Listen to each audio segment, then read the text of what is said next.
السلام عليكم ورحمة الله وبركاته. يا رب يكون الجميع في فضل من الله ونعمة. وصلنا الحمد لله للفاتحة، وقلنا أول حاجة في الفاتحة البسملة.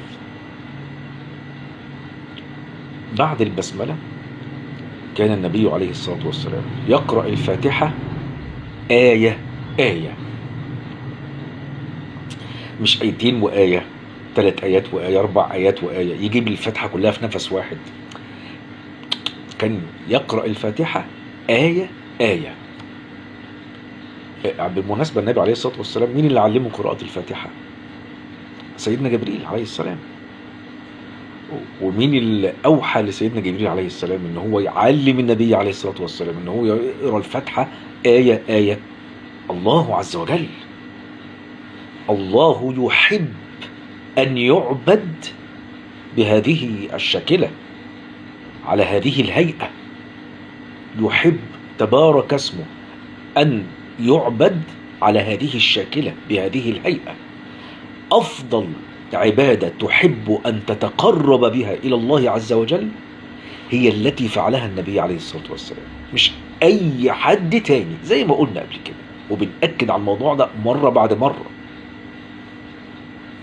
عايز تصيب العبادة في أفضل أشكالها، في أفضل أحوالها، اعملها أو قولها زي ما كان النبي عليه الصلاة والسلام بيقولها.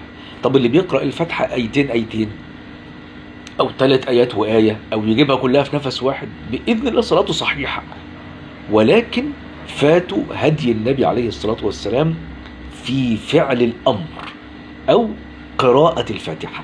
كان عليه الصلاة والسلام يقرأ الفاتحة آية آية، يقف على رؤوس الآية: الحمد لله رب العالمين، الرحمن الرحيم، مالك يوم الدين، إياك نعبد وإياك نستعين، لغاية آخر الفاتحة.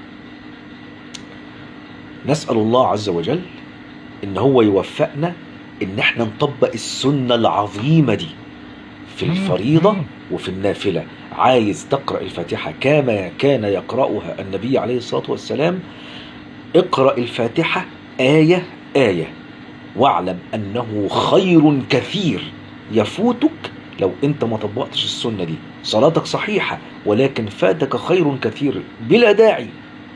يعني انت ايه الاشكال عندك او ايه المعضلة عندك في ان انت تقول الفاتحة آية آية؟ ان شاء الله في المقطع القادم هنتكلم على امر في الفاتحة. لو انت من اصحاب القلوب السليمة هتعرف انه امر خطير.